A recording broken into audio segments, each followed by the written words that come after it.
Hannah loved watching the 3 moons of Yulha rise each evening. She would stand on her balcony after work, looking up at the purple sky as the moons appeared one by one. The smallest moon was white, the middle one was blue, and the largest had a soft pink color. Tonight, like every night, she waited for all 3 to show themselves. Her skin glowed with a gentle blue color, showing her peaceful mood. The people of Yola had special skin that changed colors with their feelings. Happy was blue, sad was gray, and scared was white. Hannah had been happy for most of her 22 years. She worked in the big science building in the city. Her job was to study the air and weather of their planet. She wasn't a top scientist yet, but she worked hard and learned something new every day. Her desk had many screens showing wind patterns and air quality readings from all over Yola. "Hannah, don't forget about dinner," her mother called from inside their home. The smell of hot soup and fresh bread filled the air. "Coming, Mom," Hannah said, taking one last look at the moons. Her father and younger sister would already be at the table, waiting for her. These simple family dinners were her favorite part of each day. But tonight was different. As she turned to go inside, she saw something strange in the sky. At first, she thought it was just a shooting star. Then she saw another and another. They weren't stars. They were ships. Big black ships that she had never seen before. Her skin turned white with fear before she even understood why. Something deep inside told her these ships meant trouble. The city's peace alarms started ringing. The sound was unfamiliar because they had never been used before. Yola had been peaceful for hundreds of years. They had no weapons and no army. They didn't need them, until now. "Everyone get inside," voices shouted from the streets below. "Unknown ships are entering our atmosphere." Hannah ran inside to find her family already moving. Her father was closing all the windows and doors. Her mother held her sister Sunhee's hand tightly. "We need to get to the safe room," her father said. Every home had a safe room, but they were meant for bad weather, not attacks. Quickly now. They didn't make it to the safe room. A loud explosion shook their building. The front door burst open with a crash. 3 tall figures walked in, wearing black armor and carrying weapons. They weren't like any aliens Hannah had seen before. Their skin was thick and gray, like stone, and they had 4 eyes each, all glowing red. "Krath raiders," her father whispered in horror. Everyone knew about the Krath. They were pirates and slavers who attacked peaceful worlds. But they had never come to Yola before. "Take the young ones," one Krath said in a rough voice. "They'll bring good prices." Hannah's father tried to stop them. He grabbed a chair and swung it at the nearest raider. The Krath knocked him down easily. Her mother screamed and pushed Hannah and Sunhai toward the back door. "Run," her mother shouted. "Run now." Hannah grabbed her sister's hand, and they ran. Behind them, she heard her mother fighting the raiders, trying to give them time to escape. The sounds of struggle and her mother's shouts would stay in her memories forever. They ran down the emergency stairs, going as fast as they could. Other families were running too. Everyone's skin was bright white with fear. Some people were crying. Some were calling for help on their communication devices, but no help was coming.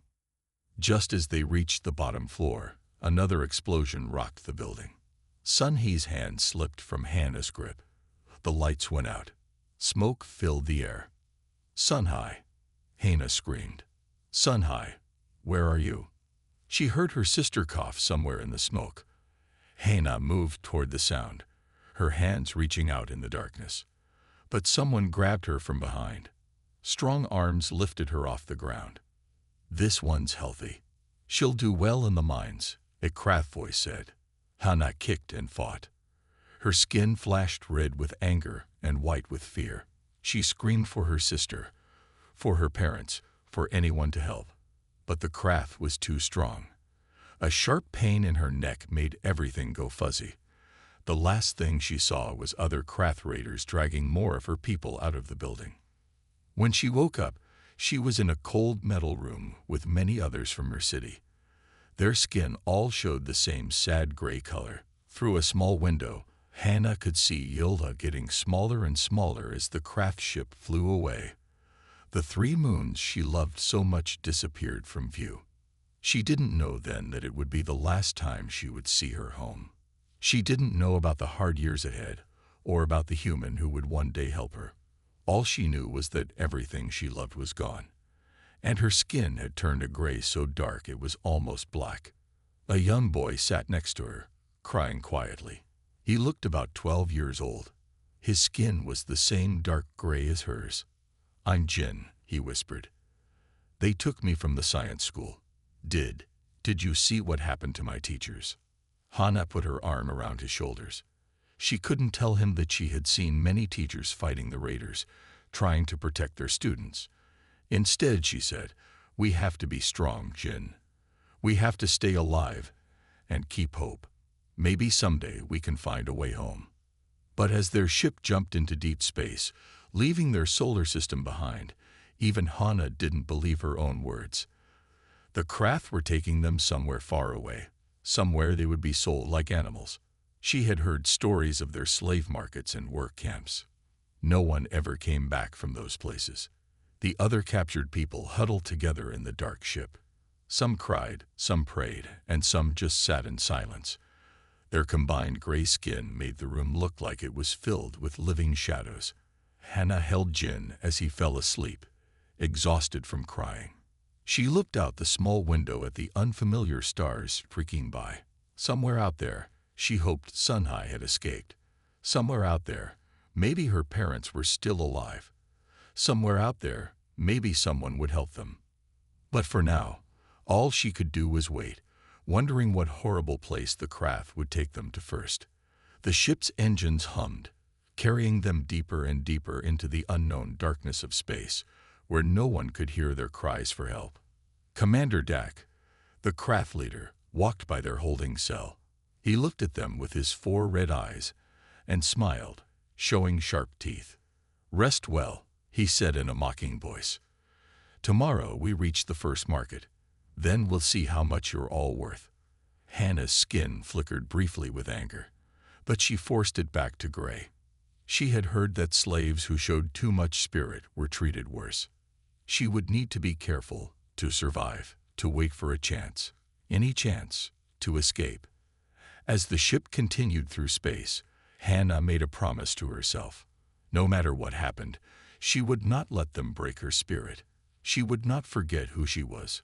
A scientist, a daughter, a sister, and somehow, someday, she would find her way back home.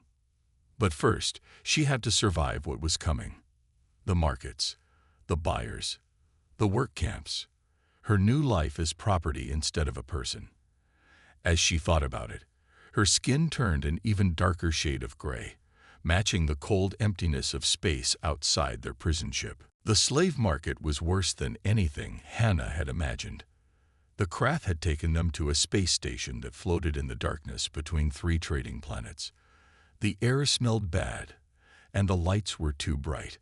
Hundreds of aliens from many different worlds walked around, looking at the slaves like they were shopping for furniture. Hannah stood with Jin and 20 others from their world in a small pen. Their skin had stayed gray for so long that some of them wondered if it would ever show other colors again. The craft had put metal collars on their necks that would shock them if they tried to run away or fight back. "Stay close to me," Hannah whispered to Jin. The boy hadn't left her side since their capture 2 weeks ago. She had promised herself she would protect him, no matter what happened. Commander Dak walked back and forth in front of their pen, talking loudly about how strong and smart the people of Yulha were. They learn quickly. They work hard. And look at their special skin.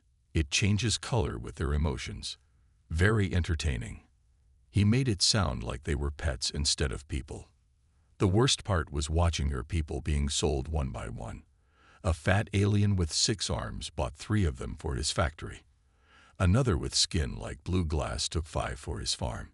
Each time someone was sold, they were pulled away from the group, and Hannah never saw them again. "You," a rough voice said. Hannah looked up to see a tall alien pointing at her. His skin was red and looked like it was made of dry, cracked clay. "How old are you?" 22, Hane answered quietly, keeping her eyes down like the craft had taught them. Looking up at a buyer was punishment.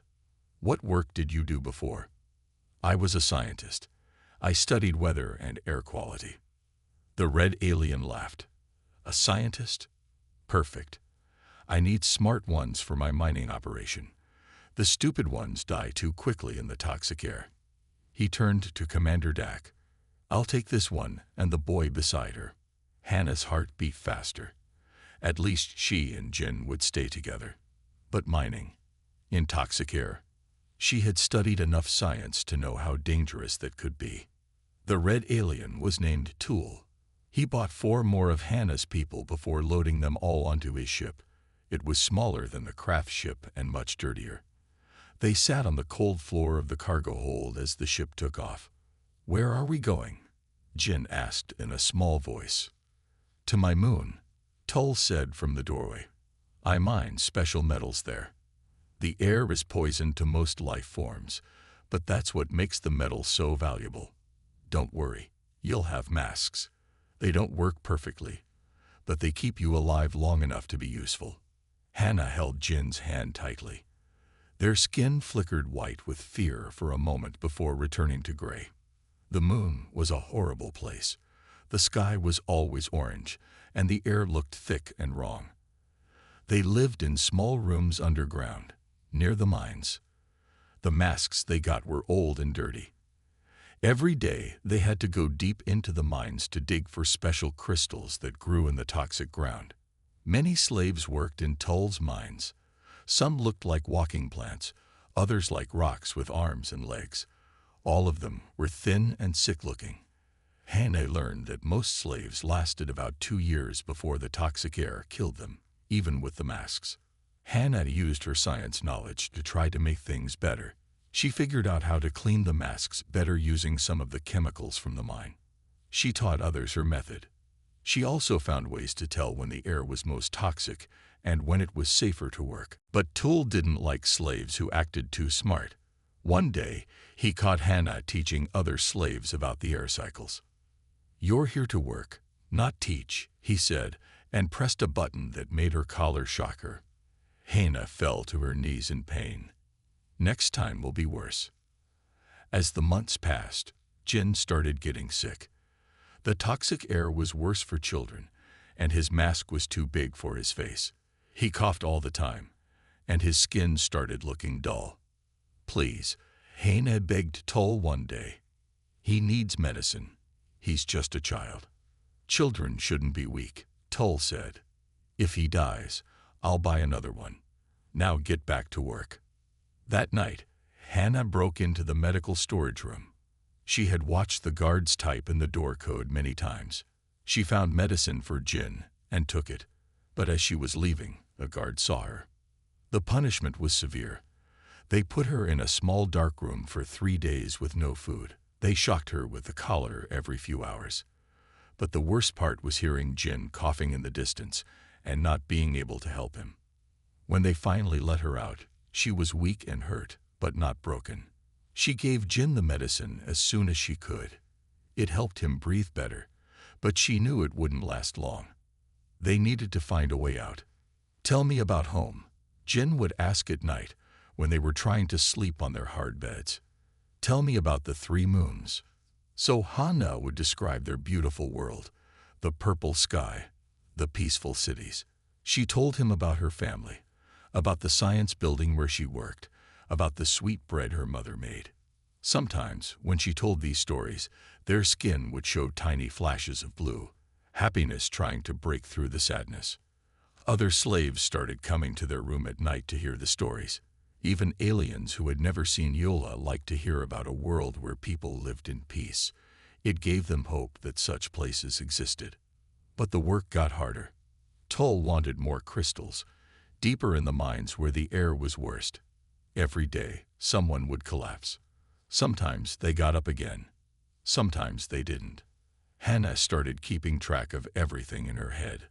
The guard changes, the ship schedules, the door codes she could see. She watched how the other slaves were treated, which guards were cruel, and which ones sometimes showed kindness. She learned everything she could about the mine, the moon, the whole operation. "Why do you watch everything so carefully?" Jin asked her one day.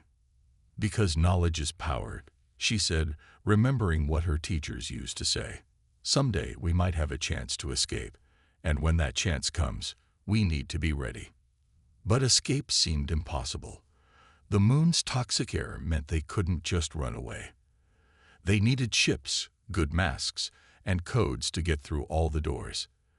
They needed help from the outside. And in all the months they had been there, no one had ever come to help any of the slaves. Then one day, a new cargo ship arrived. It was different from the others, cleaner, newer, and its pilot was different too. He was a species Hannah had never seen before. "A human," one of the older slaves whispered. "That's a human from Earth." Hannah watched the human pilot as he unloaded supplies. He had pale skin that didn't change color and dark hair. He moved differently from the other pilots. He looked around more, noticed more. Once, she thought his eyes met hers, and she saw something in them that she hadn't seen in a long time. Kindness. Her skin flickered with a tiny spot of blue. For the first time in months, she felt something new. Hope. Lee Min-ho checked his cargo ship systems as he approached Tull's mining moon. The orange toxic clouds swirled around his ship as he came in for landing. This was his 4th delivery this month, but he wasn't just a simple cargo pilot. He had a bigger mission. For 2 years, Min-ho had been gathering proof of illegal slave operations across this part of space. He kept a special hidden camera in his jacket button, and another in his ship. He also had a small computer that could copy information from other computers without being noticed. "Cargo ship Earth 7 requesting landing permission," Min-ho said into his radio. He sounded calm and normal, like always. The guards never suspected that he was different from other pilots. "Permission granted, Earth 7, a guard answered. "Land in Bay 3. As Min-ho landed his ship, he thought about all the slaves he had seen in this place. His heart felt heavy every time he made deliveries here. He had seen too many sick and hurt people, too many who didn't survive the toxic air. But he had to be patient. Getting proof took time, and he needed enough proof to shut down not just this mine, but all of Tull's illegal operations. The landing bay doors opened with a hiss. Min-ho put on his air mask and went to unload the cargo. That's when he saw her again. The alien girl with the color-changing skin.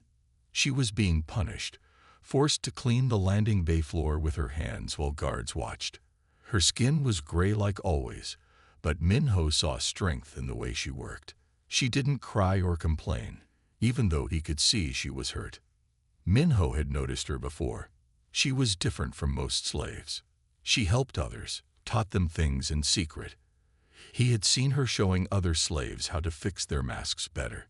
She reminded him of his sister back on Earth, who never gave up no matter how hard things got. As he unloaded boxes, Min-ho watched everything carefully.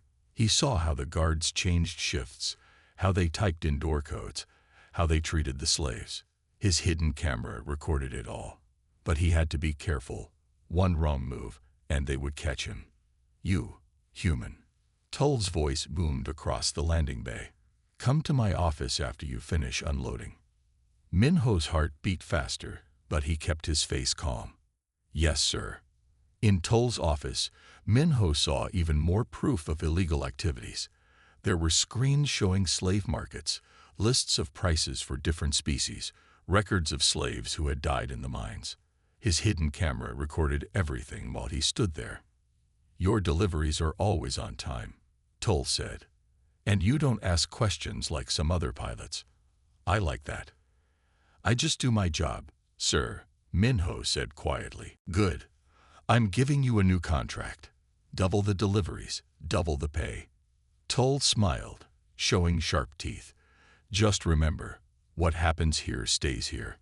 "Of course, sir. Thank you." Inside, Min-ho felt sick, but he had to pretend to be happy about more money. As he left Tull's office, Min-ho passed the medical storage room. He heard coughing inside and peeked through the small window. The alien girl was there, helping a young boy who looked very sick. Min-ho recognized him. They always worked together in the mines. The boy's coughing got worse. The alien girl held him and whispered something in his ear. For just a moment, both their skins showed a tiny flash of blue. Min-ho had learned that blue meant happiness or comfort. Even here, in this horrible place, they were trying to help each other feel better. That's when Min-ho made his decision. He had been gathering proof for months, sending it to the Galactic Protection Force, GPF. They were building the case against Tool, but it was taking too long.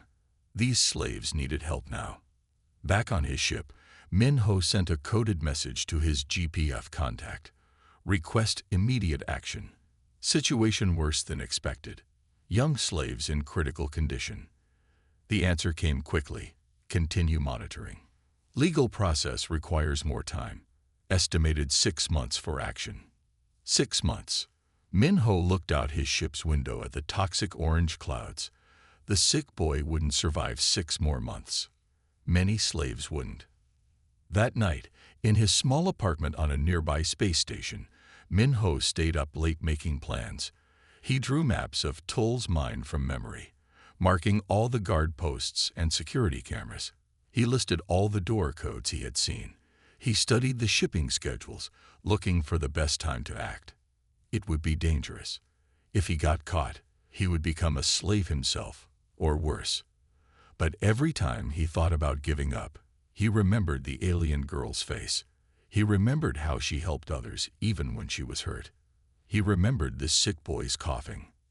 I have to try, he whispered to himself. The next day, Min-ho made some changes to his cargo ship. He built a hidden compartment under the floor where people could hide. He got extra air masks and medicine, hiding them carefully. He also got some tools that could remove slave collars without setting off their alarms. When he made his next delivery to the mine, he watched the alien girl again.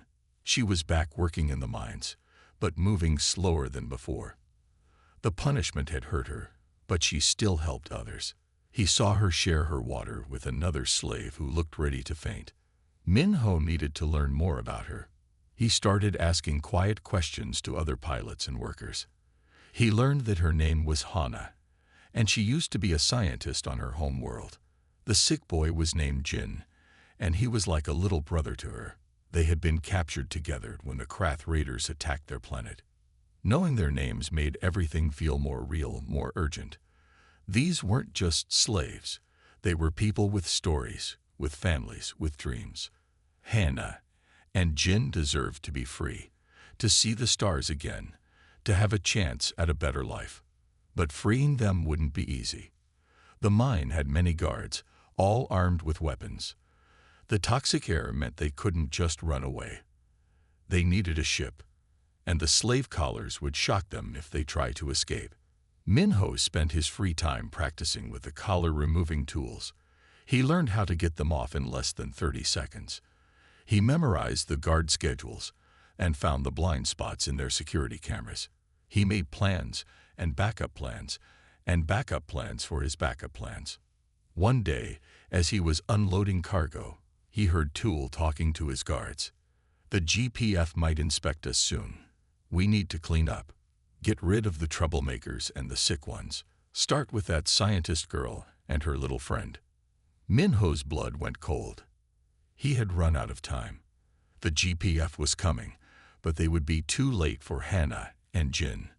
Toll was going to kill them first, to hide how badly he treated his slaves. That night, on his ship, Min-ho looked at all the proof he had gathered. He had videos, documents, and witness statements. It was enough to shut down Toll's whole operation, but not soon enough to save Hana and Jin. I have to do it now, he said to himself. Tomorrow. He sent one last message to his GPF contact. Starting emergency rescue operation. If you don't hear from me in 24 hours, check my ship's black box for evidence. Then Min-ho started preparing for the most dangerous day of his life. Tomorrow, he would either save Hana and Jin or die trying. There was no middle ground anymore. His hands shook as he checked his air mask one last time. But his mind was clear. Tomorrow would change everything. The next morning came too quickly. Min-ho landed his ship at Tull's mine, just like normal. He wore his usual cargo pilot uniform, but underneath he had special tools hidden in his pockets. His heart was beating fast, but his hands were steady as he started unloading boxes. "Regular delivery today?" a guard asked him. "Yes, same as always," Min-ho answered calmly. Inside, he was counting the minutes. He knew the guard shifts would change soon. That would be his chance. Hana was working in the landing bay again, moving heavy boxes with other slaves. She looked tired, and her skin was the same sad gray color it always was. Jin wasn't with her today. Min-ho had heard he was too sick to work. As Min-ho moved boxes, he dropped a small note where Hana would find it. The note said, "Be ready. When alarms sound, come to my ship. Bring Jin." He had written it in the basic space language that all slaves learned. Hana found the note. He saw her pick it up and read it quickly. For just a second, her skin showed a flash of bright white. Surprise and fear. Then it went back to gray. She gave no sign that anything was different, but Min-ho knew she understood. At exactly noon, the guard shift changed. Min-ho waited until the old guards left, but before the new ones arrived. Then he pressed a button on a small device in his pocket. All the lights in the mine went out. Emergency alarms started blaring. Min-ho had programmed the mine's computers to think there was a toxic air leak. All the doors would open automatically for emergency evacuation. In the darkness and confusion, Min-ho moved fast. He ran to Hana and pulled out his special tool. "Hold still," he whispered. In 20 seconds, her slave collar was off. "Jin," she said immediately. "He's in the medical room. He's too sick to walk. I'll carry him. Lead the way." They ran through the dark halls. Other slaves were running too, but most ran toward the emergency shelters like they were trained to do. Guards were shouting and trying to keep order. Nobody noticed two people running the wrong way. The medical room was locked, but Min-ho had a device that could open any door in the mine. Inside, they found Jin lying on a bed, breathing hard. "Jin," Hana said softly, her skin showing spots of blue when she saw he was alive. "We're leaving. The human is helping us." Min-ho removed Jin's collar while Hana helped him sit up. The boy was very weak, but his eyes showed hope when he saw Min-ho. "I can't walk," Jin whispered. "You don't have to," Min-ho said, and picked him up carefully. "I'll carry you. Hana, stay close to me." They started moving back toward the landing bay. By now, the backup lights had come on, giving everything a red glow. They could hear guards shouting and running in other parts of the mine. "Stop right there," a voice shouted. A guard had spotted them. Min-ho turned quickly, keeping Jin safe in his arms. Hana grabbed a metal pipe from the wall and swung it at the guard. She hit his hand, making him drop his weapon. Her skin flashed red with anger as she hit him again, harder. The guard fell down. "That was for all the times you hurt us," she said. They ran faster. More shouts came from behind them. A guard fired his weapon, making bright energy bolts fly past them. One hit the wall near Hana's head, leaving a black burn mark. "Almost there," Min-ho said. They could see his ship through the landing bay doors. But Tool was waiting for them. He stood between them and the ship, holding a big energy weapon. 4 guards stood with him. "Stupid human," Toll said. "Did you think you could steal my property?" "They're not property," Min-ho said. "They're people, and they're leaving." Hana's skin suddenly turned bright red, not with anger, but with an idea. She ran to a control panel on the wall. "What are you doing?" Tool laughed. "That's just an air system control. I was a scientist," Hana said. "I studied air." She pressed several buttons quickly. "I know how the toxic air moves. I know when it's most dangerous, like right now." Alarms started blaring again, but these were real. The outside air was coming in through the landing bay vents. Orange toxic clouds started filling the room. "Our masks are made for short exposure," Hannah said to Tool. "How long can you breathe this air?" "I learned exactly how long. Want to find out?" The guards started coughing. Their masks weren't working well enough. Tool shot his weapon, but the toxic air made it hard to aim. The energy bolt hit a wall far from them. "Run!" Minho shouted. They ran past the coughing guards. Minho's ship was ready, its door open. They ran inside, and Minho put Jin down carefully on a bed he had prepared. Hannah ran to the ship's controls. "I can help fly," she said. "I learned by watching the cargo ships." "Good, because I might need to shoot," Minho said, starting the engines. More guards were running into the landing bay, but the toxic air was getting thicker. They couldn't shoot straight. Minho's ship rose off the ground as energy bolts flew around them. "Hold on," Minho said. He turned the ship toward space and pushed the engines to full power. They shot out of the landing bay like a bullet. Behind them, Toll's voice came over the radio. "Shoot them down. Don't let them escape." Defense guns on the moon's surface started firing at them. Minho flew in a zigzag pattern, dodging the shots. Hannah helped by watching the ship's screens and calling out warnings. "Big shot coming from the left." Minho turned the ship right just in time. The energy blast missed them by inches. They flew into the orange clouds. The ship shook in the poison wind. Warning lights flashed as the toxic air tried to eat through the ship's hull. "Just a little longer," Minho said. They were almost through the clouds, almost to space, almost to freedom. With a final roar of the engines, they burst through the orange clouds into open space. Stars sparkled around them like diamonds. They were out. But 5 small fighter ships were chasing them. "I hoped it wouldn't come to this," Minho said. He pressed a button on his control panel. The back of his cargo ship opened up, dropping hundreds of small metal balls into space. The balls exploded into clouds of sparkly dust. The fighter ships couldn't see through it. By the time the dust cleared, Minho had already jumped his ship into hyperspace. They were gone. Safe in hyperspace, Hannah finally let herself believe they were free. Her skin turned blue for the first time in months. She went to check on Jin. The boy was sleeping peacefully. His breathing was already better away from the toxic air. His skin showed small spots of blue too. "Thank you," Hannah said to Minho. "But why? Why did you risk everything for us?" "Because it was right," Minho said. "And because no one deserves to be a slave." He showed them his hidden cameras and all the evidence he had collected. "The Galactic Protection Force will shut down Tull's mines now. They'll rescue the other slaves. And you can help us find more illegal slave operations, if you want to." Hannah thought about all the other slaves still out there. All the people who needed help like she did. "Yes," she said, "I want to help.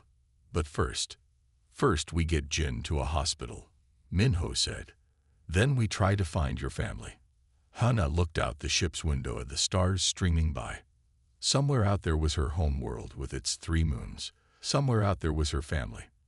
For the first time since the Krath attack, she felt real hope. "I'll find them," she said softly. "And I'll help others find their families too." Minho smiled. "We'll do it together." Their ship flew through hyperspace, carrying them toward a new life. Hannah's skin glowed with swirls of blue and white. Happiness and excitement for the future. Jin slept peacefully, his skin showing healthy color again. And Minho felt better than he had in years, knowing he had finally done something truly good. They had a long journey ahead, but they were free.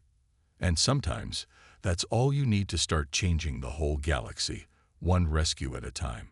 The stars streaked by outside, each one holding new possibilities.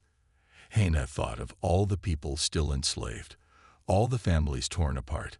But now she had hope, strength, and most importantly, a friend who was brave enough to do what was right.